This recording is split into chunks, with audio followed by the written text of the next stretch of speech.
Hello hi అండి, welcome to Gautam blogs. ఇక ఈరోజు టిఫిన్ అయితే మార్నింగ్ దోశలు వేసాను. ఇంకా శనగపప్పు కొబ్బరి చట్నీ చేశాను. అందరికీ బాక్సులు పెట్టేశాను, నేనైతే తిన్నాను. ఇంకా దోశల పిండి నిన్న రుబ్బాను కదండి, అది తరగలేదు, అలానే ఉంది. ఇంకా రేపటికి కూడా వచ్చేలా ఉంది. బాక్సులు అయితే ఇలా పెట్టేశాను. పల్లీ చట్నీ చిన్న బాక్సులో వేసాను. ఇంకా ఆ తర్వాత అయితే టమాటా ములక్కాడ జీడిపప్పు కూర వండుదామని అన్నీ ఇలా సర్దుకున్నాను. ఉల్లిపాయలు పచ్చిమిరపకాయ జీలకర్ర జీడిపప్పు ములక్కాడలు ఇంకా టమాటా ఉప్పు కారం పసుపు అన్నీ ఇలా సర్ది పెట్టుకున్నాను. తర్వాత ఒక బాండీలో ఆయిల్ వేసి ముందుగా జీడిపప్పు వేసి తర్వాత జీలకర్ర ఎల్లుల్లిపాయ పచ్చిమిరపకాయ ఉల్లిపాయ అన్నీ బాగా మగ్గాక లాస్ట్లో ములక్కాడ టమాటాలు వేసి అవి కూడా మగ్గాక ఉప్పు పసుపు కారము వేసి మగ్గించి కొంచెం నీళ్ళు కొంచెం పాలు పోసి ఎగరబెడితే కూర అయితే ఇలా రెడీ అవుతుంది. మగ్గించినప్పుడు ఇది మగ్గుతున్నప్పుడు తర్వాత కూర అయితే ఇలా రెడీ అయింది. వంట అయిపోయింది. వేడిగా రైసు ఇంకా టమోటా ములక్కాడ కర్రీ ఇలా దగ్గరికంటే ఎగరబెట్టుకోవాలి. చాలా టేస్ట్ ఉంటుందండి, బాగుంటుంది.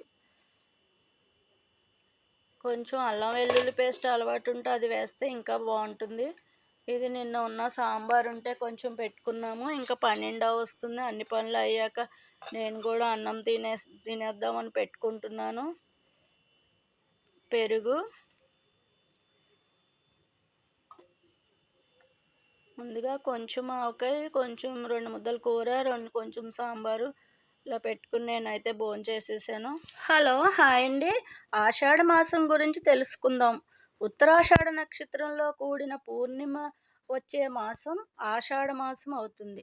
ఆషాఢం కార్తీక మాఘ వైశాఖ మాసములు ఆధ్యాత్మిక గొప్పవని శాస్త్రం చెప్పబడింది.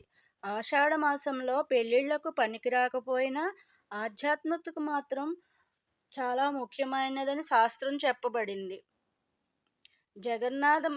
జగమంతా వ్యాపించిన జగన్నాథుడే స్వయముగా సుభద్ర బలభద్రాదేవి సమేతమే సుదర్శన స్వాములతో వచ్చి ప్రజల దగ్గర జాతర చేసుకుని జగన్నాథ రథ చక్రాలను కూడా ఈ మాసంలోనే కదా, గురు పౌర్ణమి ఈ మాసంలోనే, చాతుర్మాసం ప్రారంభము, ఇలా ఎన్నో ఆషాఢానికి ముఖ్యమైనవి. ఆషాఢ నవరాత్రులు కూడా దేవీ పూజకు చాలా ప్రధానమైనది. ఈ మాసంలో క్రియాశక్తి రూపైన వారాహి అమ్మను పూజించడం సాంప్రదాయం. ఈ నెలలో గొడుగు ఉప్పు పాదరక్షకులు దానం చేయడం మంచిది. శ్రీమాత్రే నమః. శ్రీమాత్రే నమః. ఓం శ్రీమాత్రే నమః.